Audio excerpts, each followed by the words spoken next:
প্রিয় শিক্ষার্থীবৃন্দ, তোমাদের অনলাইন ক্লাসে স্বাগত জানাচ্ছি সবাইকে। আমি চঞ্চল মণ্ডল, প্রভাষক পদার্থবিজ্ঞান বিভাগ, সরকারি বিএল কলেজ, খুলনা।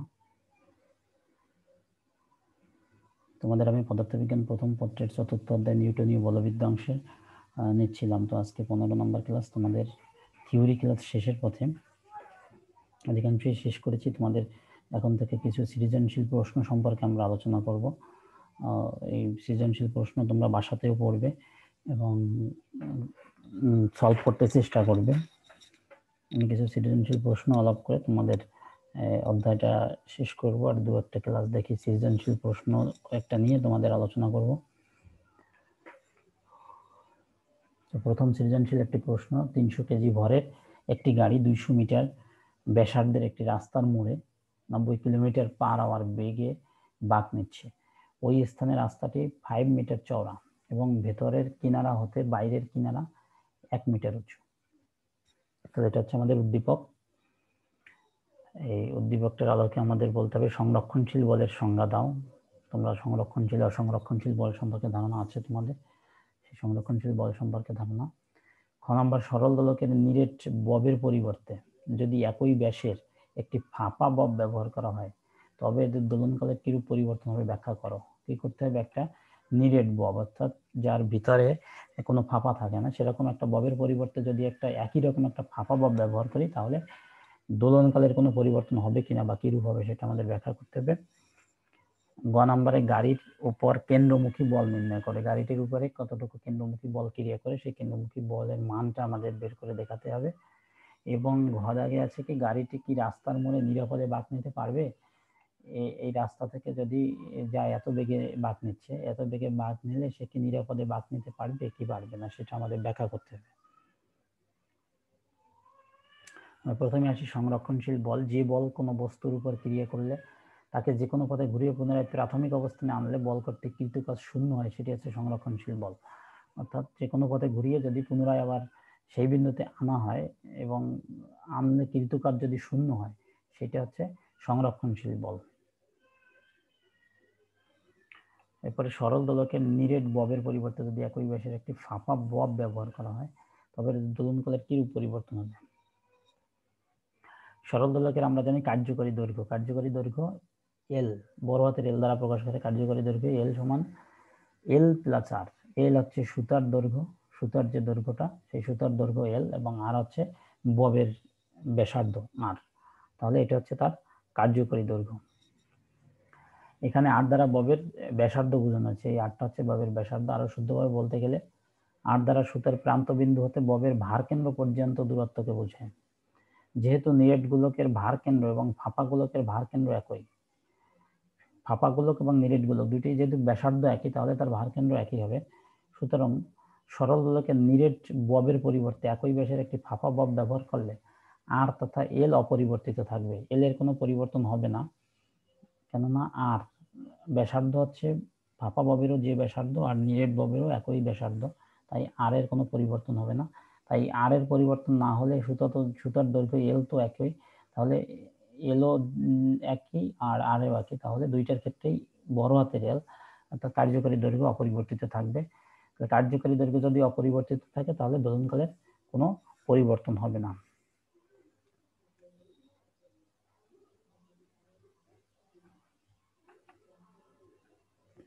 গাড়ির উপর কেন্দ্রমুখী বল নির্ণয় করতে হবে। দেওয়া আছে গাড়ির ভর এম, 300 কেজি ভর, বৃত্তের ব্যাসার্ধ 200 মিটার ব্যাসার্ধ, আর গাড়ির বেগ 90 কিলোমিটার পার আওয়ার।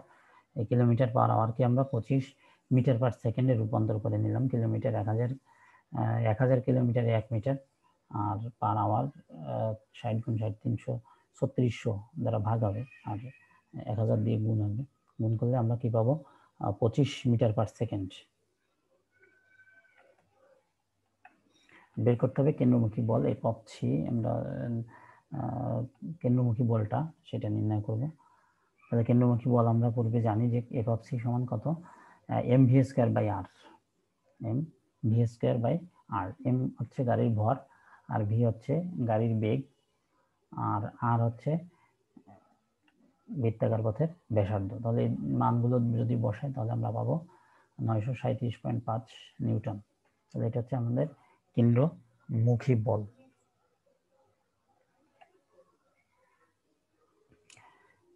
ঘর নম্বরে আছে গাড়িটি কি রাস্তার মোড়ে নিরাপদে বাঁক নিতে পারবে? উক্ত গাড়ির বর্ণিত বেগ 25 মিটার পার সেকেন্ড। ওই বৃত্তাকার রাস্তার মোড় নিতে চাইলে প্রয়োজনীয় ব্যাংকিং কোণ থিটা। তাহলে ব্যাংকিং কোণ থিটা সমান আমরা কি জানি, tan inverse v square by r g, অথবা আমরা পরে আসছি tan থিটা সমান v square by r g, অথবা থিটা সমান tan inverse v square by r g. তাহলে থিটা এই মানটা আমরা বসিয়ে বা থিটার মানটা পেতে পারি।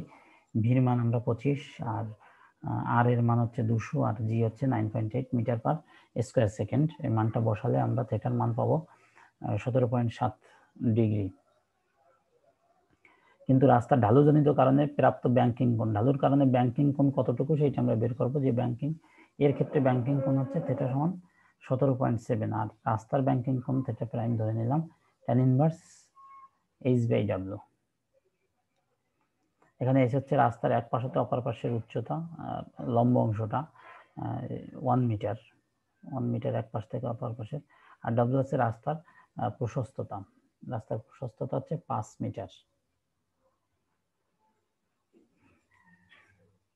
তাহলে এই মানগুলো যদি আমরা ব্যবহার করি, এইচ এর মান হচ্ছে 1 আর ডাব্লিউর মান হচ্ছে 5, 1/5 tan ইনভার্স 1/5, এখানে একটু ভুল আছে।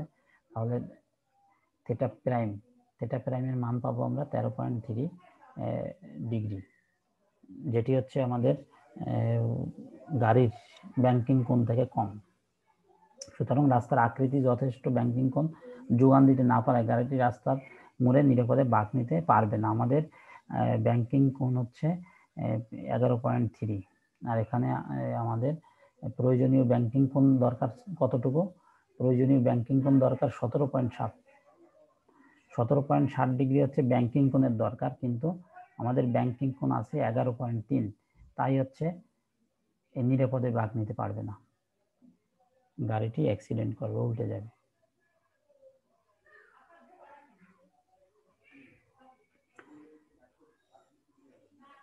সৃজনশীল প্রশ্ন দ্বিতীয়টি, সিলেট থেকে কুলাউড়া যাওয়ার পথে কোনো এক জায়গায় বাঁকের ব্যাসার্ধ 200 মিটার এবং রাস্তার প্রস্থ 4 মিটার।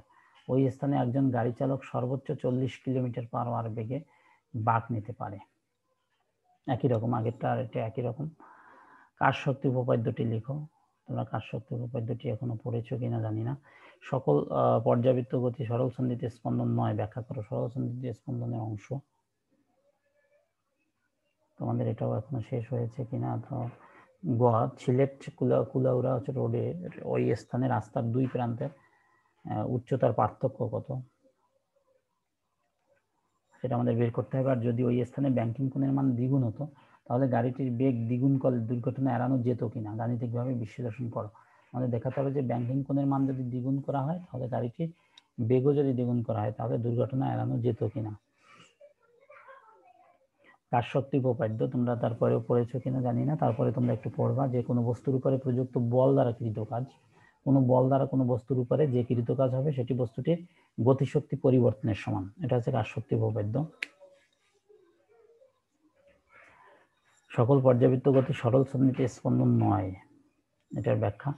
কোনো নির্দিষ্ট কোনো গতিশীল বস্তু কণার গতি যদি এমন হয় যে এটি এর গতিপথের কোনো নির্দিষ্ট বিন্দুতে নির্দিষ্ট সময় পর পর একই দিক থেকে অতিক্রম করে তাহলে সেই গতিকে পর্যাবৃত্ত গতি বলে। আবার এই পর্যাবৃত্ত গতিসম্পন্ন কোনো কণা যদি তার পর্যায়কালের অর্ধেক সময় কোনো নির্দিষ্ট দিকে এবং বাকি অর্ধেক সময় একই পথের বিপরীত দিকে চললে ওই বস্তু কণার গতি হয় সরল সন্ধিতে স্পন্দন। তাহলে পর্যায়কালের অর্ধেক সময় যাবে নির্দিষ্ট দিকে এবং বাকি অর্ধেক সময় তার বিপরীত দিকে যদি চলে সেটা হচ্ছে সরল সন্ধিতে স্পন্দন। আর যদি একই দিক থেকে বারবার অতিক্রম করে সেটা হচ্ছে পর্যাবৃত্ত গতি। তাই বলা যায় যে সকল পর্যাবৃত্ত গতি সরল সন্ধিতে স্পন্দন নয়।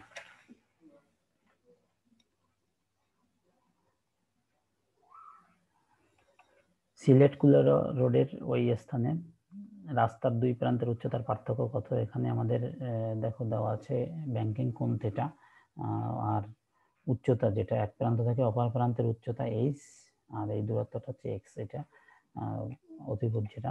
বাঁকের ব্যাসার্ধ আর হচ্ছে 200 মিটার, প্রস্থ এক্স 4 মিটার, রাস্তার প্রস্থ 4 মিটার, সর্বোচ্চ বেগ 40 kilometre per hour, 40 kilometre per আওয়ারকে যদি আমরা মিটার পার সেকেন্ড করি তাহলে 11.11 মিটার পার সেকেন্ড।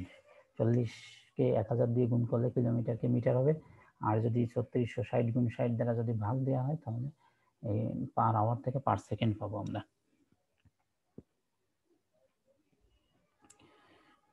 আমরা জানি tan থিটা সমান v স্কয়ার বাই rg। তাহলে এখান থেকে আমরা থিটার মানটা বের করলাম, ভির মান আমরা জানি, আর এর মান জানি, জির মান জানি 9.8। সেই মানগুলো ব্যবহার করলে আমরা পাবো 3.6। এবার আমরা সাইন থিটা সমান কি লিখতে পারি, h by x। Sine theta সমান লম্ব বাই অতিভুজ, লম্ব হচ্ছে h আর অতিভুজ হচ্ছে x। তাহলে সাইন থিটা সমান h বাই x, h সমান x সাইন থিটা। তাহলে এখানে x এর মান কত, x হচ্ছে 4 মিটার আর থিটার মান 3.6। মান বসালে আমরা h এর মানটি পাবো, h এর মান হচ্ছে 0.25 মিটার। তাহলে এটা হচ্ছে আমাদের উচ্চতা, এই উচ্চতা হচ্ছে, হাইট হচ্ছে। ঘ নম্বর, যদি ওই স্থানে ব্যাংকিং কোণের মান দ্বিগুণ হতো তাহলে গাড়িটির বেগ দ্বিগুণ করলে দুর্ঘটনা এড়ানো যেত কিনা। তাহলে ব্যাংকিং কোণের মান যদি দ্বিগুণ হয় তাহলে পূর্বে ছিল হচ্ছে 3.6 ডিগ্রি, এইমাত্র আমরা পেয়ে আসলাম 3.6 ডিগ্রি, সেটাকে 2 গুণ করলাম, দ্বিগুণ করলে আসবে 7.2 ডিগ্রি। এক্ষেত্রে ধরে নিলাম বেগ হচ্ছে ভি প্রাইম।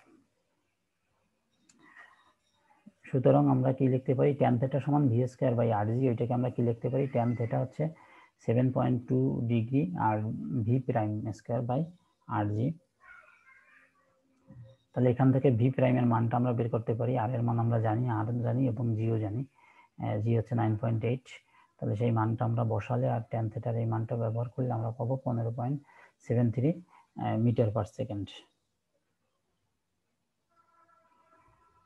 ব্যাংকিং কোণের মান দ্বিগুণ করলে, ব্যাংকিং কোণের মান দ্বিগুণ করায় বেগ হয়েছে কত, বেগ হচ্ছে 15.73 মিটার পার সেকেন্ড।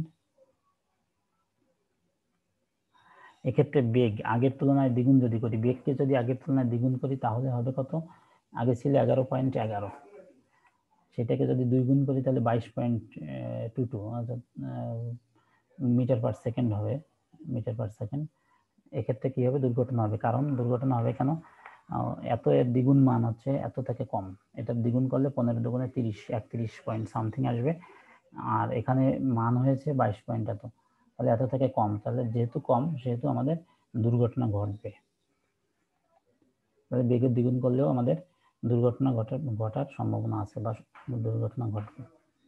এই ছিল আমাদের আজকের আলোচনা। তো তোমাদের সবাইকে ধন্যবাদ জানাচ্ছি।